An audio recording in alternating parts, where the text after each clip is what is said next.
Altısında bizde çoğun tragediya oldu. Hökümetті çakırıp parlamentте угуу демилгеси колдоого алынды, бирок өкмөттүн өтүнүчү менен кийинки жумага калып атат да.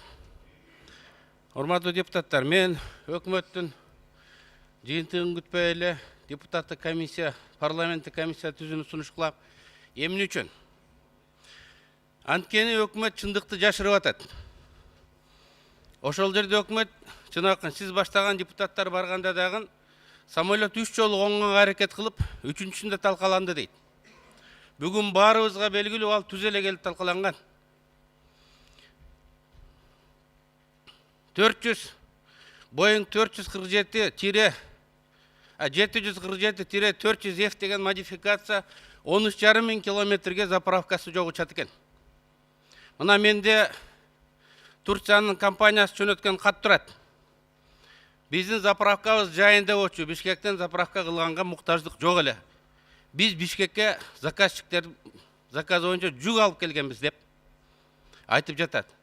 Ал эми биздин өкмөт башчылары баш болуп, коомчулуктан жашырып, алар заправкага эле токтогон деп алдап атат. Биз аза күтүп, жабыр тарткандарга жардам бергенден башка дагы күнөөлүүлөрдү аныкташыбыз керек. Ыйман жылы дегенде пайданын артынан кууп, граждандардын өмүрүн тобокелге салып, аларды кайгы муңга чөктүрүп, анан изибизди жашырганга кылган аракетибиз бул туура эмес болуп калат. Бул мен айтып аткан факттар жарыяланды СМИде, эртең да жарыяланат. Анан биз парламент эл ишенген орган болгондон кийин чынакын сиз дагы кийинки жылдырбай комитеттин төрагасындай сурансаңыз, танапыстабы бир жерден жыйналып өткөрүп, ушундай чечим чыгарып, бүгүн тез кабыл алып ишке киришибиз керек. Биздин чиновниктер Стамбулга өтүп кетип аткан самолет эле десе, түрктөр айтып атат, силерге бир жол эмес, 52 жолу груз алып келгенбизде. 100 тоннадан алып келсе 5000 тонна груз келип атат. 80 тонна телефондон, ар бир телефондон $100 пайда көрсө, 25 миллион доллар бир рейстен пайда көрүп атат бирөө. Эгер контрабанда боло турган чын болсо. 50 рейстен миллиардка жакын доллар пайда көрүп отурат. Ошон үчүн бизге казактар менен орустар ишенбей атат. Евразеске киргениңер менен ушундай чорная дыраңар бар.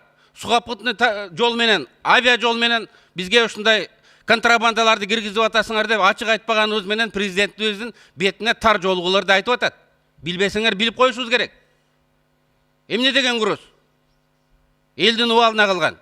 Эмне үчүн өкмөт жашырат, жаап жашырат? Артында ким турат? Ушулардын баарын ачышыбыз керек.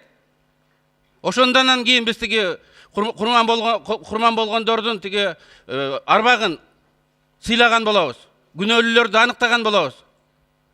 Бирөөнүн жеке пайдасы үчүн мунун баарын жаап жашырып койсок, анда бул кылмыш болот.